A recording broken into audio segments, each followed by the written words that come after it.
Les jours passèrent, et puis un autre ordre vint d'Allah subhanahu wa ta'ala pour Ibrahim alayhi salam, dans une époque où presque personne ne disait « La ilaha illallah ». Allah subhanahu wa ta'ala ordonna à Ibrahim alayhi salam de construire une maison comme symbole de l'unicité d'Allah, le Tout-Puissant. Ibrahim alayhi salam partit vers la vallée de la Mecque et rencontra Ismaïl alayhi salam et lui dit « Ô mon fils, Allah m'a donné un ordre ». Ismaïl alayhi salam répondit « Fais ce qu'Allah subhanahu wa ta'ala t'a ordonné ». Ibrahim alayhi salam lui dit « M'aideras-tu » Et Ismaïl alayhi salam répondit « Oui, je t'aiderai ». Allah subhanahu wa ta'ala dit « Nous montrâmes à Ibrahim l'emplacement de la maison. » Une narration dit qu'Ibrahim fut instruit par Jibril sur la manière de construire la Kaaba. Ibrahim alayhi salam était le constructeur et Jibril était l'architecte qui lui montra exactement où la bâtir et comment la construire. Ils commencèrent à construire la Kaaba et Ibrahim alayhi salam posa les fondations de la Kaaba. Il faisait une invocation à Allah subhanahu wa ta'ala pendant qu'il le faisait. « Ô Allah, accepte cela de nous. Ô Allah, nous construisons une maison pour toi. » Ibrahim alayhi salam récupérait les pierres de la part d'Ismaïl alayhi salam. Aucun mortier ni ciment n'était utilisé, seulement des pierres empilées les unes sur les autres, chaque pierre s'ajustant parfaitement à la suivante. Au fur et à mesure que la Kaaba montait, Allah subhanahu wa ta'ala fit en sorte qu'une pierre spécifique, sur laquelle Ibrahim alayhi salam se tenait, monte légèrement plus haut. Il la plaça, puis elle descendait légèrement. Il récupérait la suivante et la plaçait, et ainsi de suite. Lorsque la Kaaba fut construite, Ibrahim alayhi salam se tenait constamment sur le côté, regardant la Kaaba de loin, cherchant à voir si un coin était désaligné ou si une hauteur était plus élevée que l'autre, et réfléchissant sans cesse à la meilleure manière de perfectionner la maison d'Allah subhanahu wa ta'ala. Maintenant que la Kaaba était construite, chaque coin de la Kaaba, les 4 coins, étaient identiques. Alors, pour commencer à faire le tawaf autour de la Kaaba, où commencerait-on? Ibrahim alayhi salam dit à son fils Ismaïl « Ô mon fils, va et trouve-moi une pierre différente de toutes les autres pour la placer dans un coin, afin de distinguer ce coin comme étant le début de la Kaaba. » Ismaïl alayhi salam était tellement fatigué de travailler jour et nuit à la construction de la Kaaba qu'il répondit « Père, je me sens un peu fatigué. » Ibrahim alayhi salam lui répondit « Lève-toi et fais cela. » Ismaïl alayhi salam se leva et alla chercher des pierres. La plupart des pierres étaient semblables, mais après un moment, Ismaïl alayhi salam revint et vit son père portant une pierre blanche pour la placer dans un coin. Mais cette pierre, d'où venait-elle? Ce n'était pas une pierre ordinaire qu'on pourrait trouver n'importe où, surtout dans cette région. Alors Ismaïl alayhi salam dit « Ô père, d'où viens-tu avec cette pierre blanche ?» Ibrahim alayhi salam répondit « Jibril alayhi salam me l'a apporté du ciel. Et c'est cette pierre que nous appelons la pierre noire, Hajar al-Aswad. » Le prophète Muhammad sallallahu alayhi wa sallam a dit qu'elle était à l'origine blanche, mais elle est devenue noire à cause des péchés des gens. Elle n'est plus aussi grande qu'elle l'était auparavant. Au fil des années, elle a été réduite, quelques morceaux ont été perdus et volés, donc elle est maintenant plus petite que sa taille d'origine. Lorsqu'ils eurent terminé, ils firent une invocation. « Ô Allah, fais de nous deux ceux qui se soumettent à toi, et fais également que parmi notre descendance, il y ait ceux qui se soumettent à toi. Montre-nous comment t'adorer, notamment en accomplissant les actes du Hajj, et accepte notre repentance. Tu es celui qui accepte la repentance.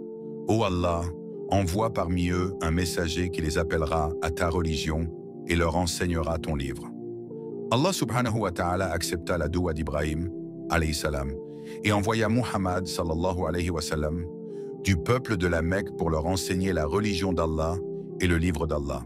Et rappelez-vous lorsqu'Ibrahim alayhi salam fut mis à l'épreuve par son Seigneur avec certaines paroles qu'il accomplit.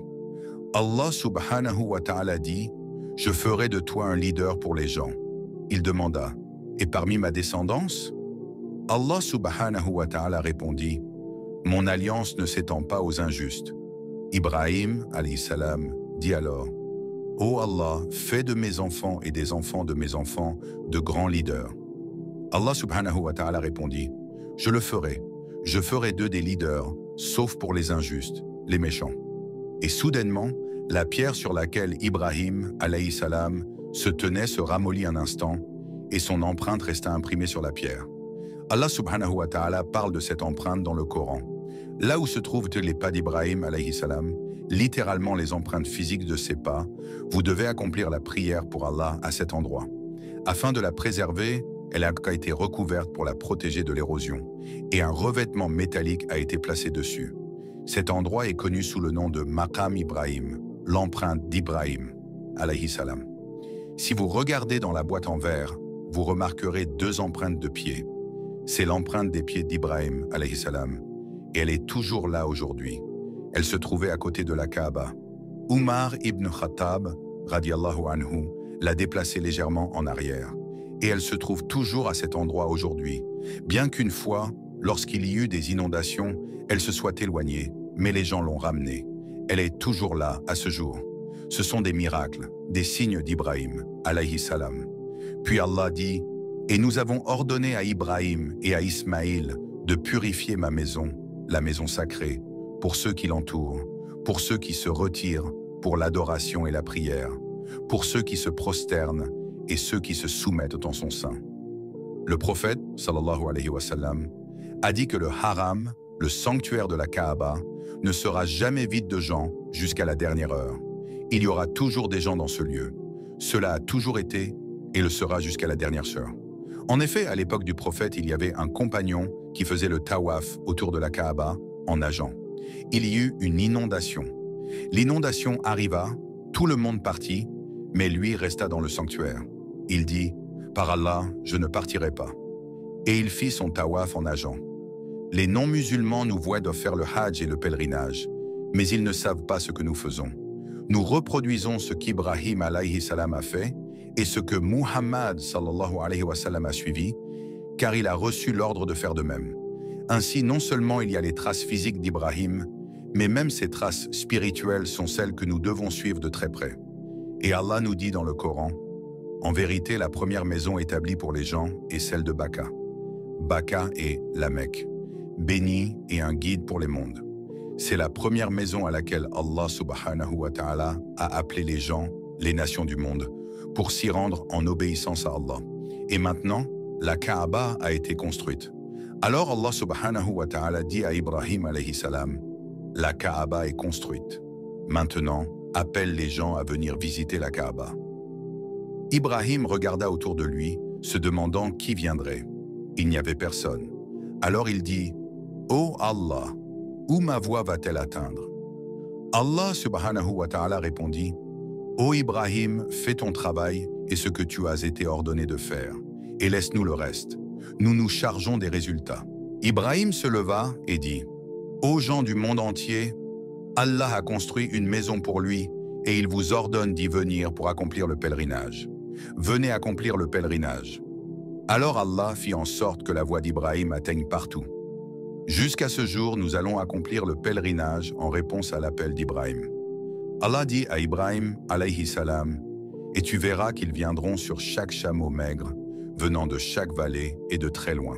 Ils viendront tous. » Puis une histoire intéressante survient, où Allah subhanahu wa ta'ala mentionne quand Ibrahim alayhi salam retourna auprès de sa femme Sarah, et un jour des visiteurs vinrent le voir. Dans les narrations, il est dit qu'il y avait 3 anges qui vinrent à lui. Ce sont Jibril alayhi salam, Mikaïl et Israfil. Certains disent que ce sont ces 3 anges, mais d'autres précisent que ce sont des anges, sans mentionner leur nom. Cependant, ils vinrent sous forme humaine. C'est pourquoi Ibrahim alayhi salam ne savait pas qui ils étaient. Il les accueillit comme des invités. Ils dirent à Ibrahim, « Paix sur toi. » Ibrahim répondit, « Paix sur vous aussi. » Et il les accueillit dans sa maison et leur apporta un repas. Allah dit que c'était un veau rôti préparé. Lorsqu'il vit qu'ils avançaient à leurs mains pour saisir la viande, mais qu'ils agissaient comme s'ils ne mangeaient pas, il se sentit effrayé. Ils lui dirent, « Ne sois pas effrayé, nous sommes des messagers de ton Seigneur. Allah nous a envoyés avec 2 missions, venir te donner une nouvelle et aller détruire le peuple de Lut. » Rappelez-vous que Lut alayhi salam est le neveu d'Ibrahim. Ibrahim alayhi salam lui avait dit de rester à un endroit appelé Sodome, mais les anges lui dirent qu'ils étaient venus pour détruire le peuple de Lut. Alors sa femme entendit cela et commença à rire. Elle rit car enfin quelque chose allait être fait à propos du peuple de Lut. Et pendant qu'elle riait, la grande nouvelle arriva. « Ô Sarah, voici une bonne nouvelle pour toi, tu vas tomber enceinte. Allah subhanahu wa ta'ala te récompensera et t'accordera un fils sage. » Ibrahim alayhi salam dit « Me donnes-tu la bonne nouvelle après ma vieillesse? Quelle bonne nouvelle est-ce » Il était heureux. Quant à sa femme Sarah, elle en fut encore plus étonnée. Elle se mit à crier et à se frapper les joues. « Je vais avoir des enfants !» Sarah, à ce moment-là, avait 90 ans. Elle commença à dire « Je vais donner naissance alors que je suis vieille, et mon mari est encore plus vieux que moi. Comment cela serait-il possible? Quand j'étais jeune, j'aurais pu avoir des enfants, mais maintenant, allons-nous avoir des enfants ?» Elle dit « C'est incroyable. » Ils lui répondirent « Es-tu étonné par la décision d'Allah? Eh bien, il y a encore une autre bonne nouvelle pour toi. Non seulement tu vas tomber enceinte et avoir Ishaq, mais tu vivras suffisamment longtemps pour voir le fils d'Ishaq, Yacoub. » On dit qu'elle vécut jusqu'à environ 140 ans et qu'elle rencontra son fils Ishaq, puis son petit-fils. Cependant, elle ne vécut pas assez longtemps pour voir Youssouf alayhi salam. Une fois rassuré sur sa propre situation, Ibrahim commence à s'inquiéter pour son neveu Lut alayhi salam et les gens de sa communauté. Il discuta avec les anges, leur rappelant que Lut était parmi les habitants de la ville qui va être détruite. Il demanda si Lut sera épargné. Les anges lui répondent de ne pas s'inquiéter et de se détourner de cette discussion, car la décision d'Allah avait déjà été prise. Ce peuple sera détruit et leur châtiment ne peut être évité. Ibrahim alayhi salam est finalement rassuré en apprenant que Lut alayhi salam et les croyants seront sauvés. Après cela, il fait ses adieux aux anges qui partent accomplir leur mission. Lorsqu'Ismaïl alayhi salam s'était marié et vivait à la Mecque, son père Ibrahim alayhi salam venait et repartait. Il allait de la péninsule arabique à la région d'Ash-Sham, qui correspond aujourd'hui à la Palestine. Un jour, il entra à la Mecque sans que personne ne sache qui il était. Il frappa à la porte de la maison d'Ismaïl alayhi salam. Une femme lui répondit. Il la salua et lui posa quelques questions. Il lui demanda comment elle allait, où était son mari et ce qu'il faisait. Elle se mit alors à se plaindre de sa situation. Tout d'abord, elle ne savait pas qui il était. Puis elle se mit à se lamenter. « Il nous laisse ici, il s'en va et nous n'avons vraiment pas grand-chose. Nous luttons ici, il y a à peine de la nourriture. » Ibrahim alayhi salam était d'un autre niveau, tout comme son fils Ismaïl alayhi salam. Tous deux étaient de soumis à Allah et n'avaient pas de place dans leur vie pour la moindre contamination à cet égard. Lorsque Ibrahim alayhi salam entendit les plaintes de cette femme, il fut contrarié. Alors il lui dit « Dis à ton mari qu'un homme est venu et qu'il lui adresse le salut. Il lui demande de changer le seuil de sa porte. » Elle répondit « Pas de problème. » Et il partit. Quand Ismaïl alayhi salam arriva, il sentit que son père était venu. Il demanda à sa femme « Est-ce que quelqu'un est venu ?» Elle répondit « Oui, un homme est venu. Qui était-il » Elle répondit qu'elle ne savait pas qui c'était, mais qu'il était un homme âgé et elle le décrivit un peu.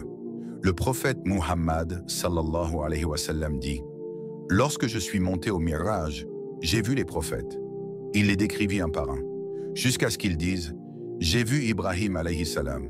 La description la plus proche pour vous est de regarder mon apparence. » C'est ainsi qu'Ibrahim alayhi salam ressemblait.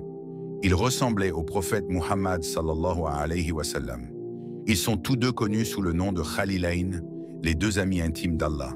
Allah les a tous deux pris comme les plus proches amis de lui. Ainsi, la femme décrivit l'homme en disant « Voici à quoi il ressemblait. » Alors il posa la question « Avait-il un message ?» Elle répondit « Oui, il t'a transmis le salut et il a dit que tu devais changer le seuil de ta porte. » Ismaïl alayhi salam la regarda alors et dit « C'était mon père qui m'ordonnait de te divorcer. Tu es le seuil, c'est toi qui as répondu à la porte quand je n'étais pas là, et il me dit de te divorcer. » Puis il lui dit « S'il te plaît, rentre chez toi. » Elle venait de la Mecque. Elle appartenait à la tribu de Jurhum. Cette tribu avait élevé Ismaïl et l'avait marié. Jurhum l'accepta et lui dit « Ne t'inquiète pas, nous allons te marier à une autre. Le temps passa, et cet homme se maria à une autre femme de la même tribu, et ils vivaient ainsi.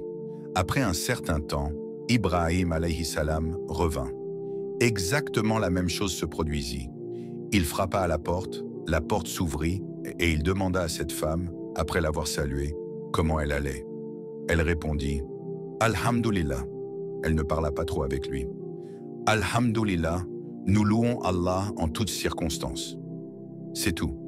Ibrahim alayhi salam regarda cette femme et lui dit « Transmets-lui mon salut et dis-lui qu'il doit maintenir le seuil. » Lorsque Ismaïl alayhi salam revint, il sentit que son père était là. Il demanda « Quelqu'un est-il venu ?» Elle répondit « Oui ». Elle décrivit l'homme. Mais cette fois, lorsqu'il demanda « Que vous a-t-il dit ?» Elle répondit « Il a dit que je devais te transmettre le salut et que tu devais maintenir ton seuil. » Ismaïl alayhi salam répondit alors « C'était mon père qui me disait de te garder comme femme. Tu es une bonne femme, alhamdulillah. » Allah subhanahu wa ta'ala parle de certains des livres qu'il a révélés à Ibrahim alayhi salam. Nous n'avons pas ce livre avec nous, mais le Coran mentionne certaines de ces paroles. L'un des passages mentionnés dans le livre donné à Ibrahim est « Vois-tu, vous privilégiez ce monde, pourtant la vie après la mort est meilleure et elle est éternelle. » Allah dit « Nous l'avons écrit dans le livre que nous avons donné à Ibrahim. » Et c'est répété pour nous dans le Coran. C'est incroyable. Ainsi, nous savons qu'il y avait un livre et que nous avons aussi une partie de ce qui y était écrit. À l'époque du prophète Muhammad sallallahu alayhi wa sallam, il y avait une dispute entre les Juifs et les chrétiens. Certains disaient « Non, Ibrahim était juif » et d'autres disaient « Non, il était chrétien ». Et il y eut un débat. Chacun prétendait qu'il était plus proche d'Ibrahim et qu'il méritait plus. Allah répond à leurs questions avec une grande beauté dans le Coran. Allah dit « Ceux qui ont la plus grande prétention à Ibrahim, que la paix soit sur lui, sont ceux qui le suivent dans sa soumission, ainsi que ce prophète, Muhammad, que la paix soit sur lui, et les croyants. » Cela signifie que le prophète Muhammad sallallahu alayhi wa sallam et les croyants ont suivi Ibrahim dans sa soumission à Allah. Ainsi, ils sont les plus méritants en ce qui concerne leur lien avec Ibrahim, car ils se sont soumis à leur Créateur et l'ont adoré seul. Cependant, les Juifs et les chrétiens continuaient à dire « Non, non, non, il était des nôtres. » Et chacun insistait « Non, il était des nôtres. » Alors Allah subhanahu wa ta'ala répond de manière magnifique. Vous devez savoir qu'Ibrahim n'était ni juif ni chrétien. Il était un soumis à son Créateur et il n'a jamais associé de partenaires à son Seigneur. Le mot « soumis » se traduit par « musulman ». Enfin, Allah, subhanahu wa ta'ala, clôt le débat de manière définitive en disant « Ô gens du livre, pourquoi disputez-vous au sujet d'Ibrahim? Vous voulez l'appeler juif ou chrétien, mais la Torah et l'Évangile ont été révélés après lui. N'avez-vous donc pas de raison? Vous l'appelez juif, mais la Torah a été révélée après lui. Vous l'appelez chrétien, mais l'Évangile a été révélé après lui. N'avez-vous pas le bon sens de comprendre? Il était un soumis. Et c'est pourquoi, dans ces versets, Allah subhanahu wa ta'ala dit au prophète Muhammad sallallahu alayhi wa sallam « Appelle les gens du livre, appelle tous les chrétiens, appelle tous les juifs, invitez-les en disant « Ô gens du livre, venez plus près de nous. Venez et unissons-nous sur une parole commune entre nous, à savoir que nul d'entre nous ne doit adorer aucun autre que notre Créateur seul, sans lui associer de partenaire. » C'est sur cette parole qu'Allah dit au prophète Muhammad sallallahu alayhi wa sallam d'inviter les Juifs et les chrétiens. Et Allah dit, s'ils ne veulent toujours pas, alors vous devez simplement dire, nous témoignons que nous sommes soumis. Et c'est pourquoi Allah subhanahu wa ta'ala nous dit à tous, et dit aussi au prophète Muhammad sallallahu alayhi wa sallam, Ibrahim lui-même était une ummah. Il était un leader puissant. Et le mot ummah signifie aussi qu'il était une nation dans le sens où il avait tellement de bonté qu'il était le pilier fondateur des nations entières à venir, équivalent à toutes celles qui sont venues après lui. Ensuite, Allah subhanahu wa ta'ala dit « Nous te révélons, ô Muhammad, suis ce chemin pur et immaculé d'Ibrahim, que la paix soit sur lui. En effet, il n'était certes pas parmi ceux qui nous associaient des partenaires. » Puis Allah subhanahu wa ta'ala louait à nouveau Ibrahim, alayhi salam, dans le Coran. Allah dit « Qui donc peut être meilleur en religion que celui qui s'est soumis à Allah et a suivi le chemin pur d'Ibrahim, que la paix soit sur lui, sans associer de partenaire à Allah subhanahu wa ta'ala. Ainsi, Allah prit Ibrahim comme un khalil, un ami intime. Allah subhanahu wa ta'ala dit aussi, Ibrahim nous a adressé des invocations et nous les avons exaucées l'une après l'autre. Il a dit, ô Allah, accorde la sécurité à cet endroit. Ô Allah, sauve-moi ainsi que mes enfants de l'adoration des idoles. Car ces idoles ont égaré beaucoup de gens. Ô Allah, quiconque me suit est des miens, et quiconque ne me suit pas, alors toi, ô Allah, tu es le plus pardonneur. Lorsqu'Allah a répondu à Ibrahim, il a dit, je t'accorderai toute forme de bonté, je te donnerai des provisions, je te donnerai toute forme de bienfaits, ainsi qu'à ceux qui te suivent. Quant à ceux qui m'écroient, je leur accorderai un répit, je leur donnerai des bienfaits dans ce monde. Celui qui se tourne vers moi, qu'il se tourne. Celui qui ne le fait pas, alors il subira un châtiment sévère s'il ne se repent pas avant sa mort. Allah dit, Ibrahim était une personne toujours reconnaissante. Allah l'a choisi et l'a guidé sur le droit chemin. Nous lui avons accordé des bienfaits dans ce monde, et dans l'au-delà, nous l'avons compté parmi les purs, ceux qui entreront au plus haut niveau du paradis. Lorsqu'Allah a testé Ibrahim, que la paix soit sur lui, il a passé tous les tests avec succès. Allah dit alors, ô Ibrahim, je fais de toi un imam, un guide. Allah parle ensuite de la descendance d'Ibrahim alayhi salam. Nous avons fait d'eux aussi des imams, des guides qui appelèrent les gens vers nous. Nous leur avons révélé de faire le bien, de jouir de ce qui est bon, de donner en charité et d'accomplir leurs prières. Tout cela découle du statut élevé d'Ibrahim alayhi salam. Il n'était pas un homme ordinaire, et Allah le loue abondamment dans le Coran. Allah dit, Ibrahim, celui qui a accompli toutes ses obligations. Il n'a jamais considéré quelque chose de mineur en disant, ce n'est pas grave, je vais laisser cela de côté et je me concentrerai uniquement sur les choses importantes. Il a accompli à la fois les petites et les grandes obligations. Il n'a jamais pris à la légère aucune partie de son adoration envers Allah. Allah, subhanahu wa ta'ala, en louant Ibrahim, alayhi salam, ne s'est pas contenté de le mentionner dans le Coran avec une grande estime. Regardez ce qu'il a fait de plus pour lui. Il a fait que toute sa lignée soit bénie. Chaque prophète et messager qui est venu après lui est issu de la descendance d'Ibrahim alayhi salam. Allah dit, et nous avons accordé à Abraham Ishaq, Isaac et Yacoub, Jacob, et nous avons établi la prophétie et le livre parmi sa descendance. Nous lui avons donné sa récompense dans ce monde, et dans l'au-delà, il sera parmi les justes. C'est un éloge immense et incroyable d'Allah, subhanahu wa ta'ala. Toutes les écritures qu'Allah a révélées sont venues des enfants d'Ibrahim, alayhi salam. La Torah, les psaumes de Daoud, l'évangile, Injil, et enfin le Coran, tous sont issus de la descendance d'Ibrahim, alayhi salam. Allah lui a donné Ishaq et Yacoub, et de lui sont venus les enfants d'Israël, et parmi eux, tous leurs prophètes, jusqu'à Issa, alayhi salam, Yahya, alayhi salam, Zacharia, et bien d'autres. Et d'Ismaïl, alayhi salam, aucun autre prophète n'est venu, sauf le sceau des prophètes, Muhammad sallallahu alayhi wa sallam. Quel honneur extraordinaire accordé par Allah, subhanahu wa ta'ala, à Ibrahim alayhi salam. Allah dit, et nous lui avons donné Ishaq et Yacoub. Chacun d'eux, nous les avons guidés, et avant eux, nous avons guidé nous, et parmi sa descendance, Daoud, Suleyman, Ayoub, Youssouf, Moussa et Haroun. C'est ainsi que nous récompensons les bienfaisants. Et Zacharia, Yahya, Issa et Ilias, tous étaient parmi les justes. Et Ismaïl, Aliassa, Younous et Lut, tous nous les avons choisis et élevés au-dessus des mondes. Et parmi leurs pères, leurs descendants et leurs frères, nous les avons choisis et guidés vers le droit chemin. Regardez combien de prophètes et de messagers, tous issus de la descendance d'Ibrahim, alayhi salam. Allah a choisi Adam, il a choisi nous et sa descendance. Il a choisi la famille d'Ibrahim, alayhi salam, et il a choisi la famille d'Imran. Que la paix soit sur eux tous. Allah les a choisis et élevés au-dessus de toute l'humanité. C'est pourquoi Allah parle de la jalousie. Serait-il jaloux des gens ordinaires en raison des vertus qu'Allah leur a accordées? Allah dit, « Attendez, nous voulons vous dire ce que nous avons donné à une autre famille, la famille d'Ibrahim, alayhi salam. Nous leur avons accordé 3 choses qui pourraient susciter la jalousie.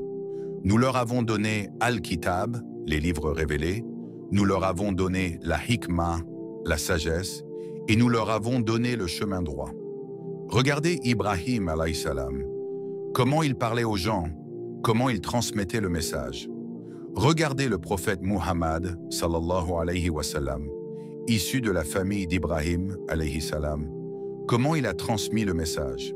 Et Allah subhanahu wa ta'ala dit: nous avons donné à la famille d'Ibrahim alayhi salam non seulement de nombreuses richesses, mais aussi l'autorité. Prenez l'exemple de Daoud alayhi salam et Sulayman alayhi salam, que la paix soit sur eux. Ils étaient à la fois prophètes et rois. Ensuite, il y a la mort d'Ibrahim alayhi salam. Il est décédé et il est rapporté et enregistré qu'il est décédé dans une région de la Palestine, aujourd'hui connue sous le nom d'Al-Khalil, également appelé Hébron. Là où il est décédé, il a été enveloppé dans un linceul par ses propres enfants et enterré à cet endroit. Ensuite, il y a les 2 enfants d'Ibrahim alayhi salam, Ismaïl alayhi salam et Ishaq alayhi salam.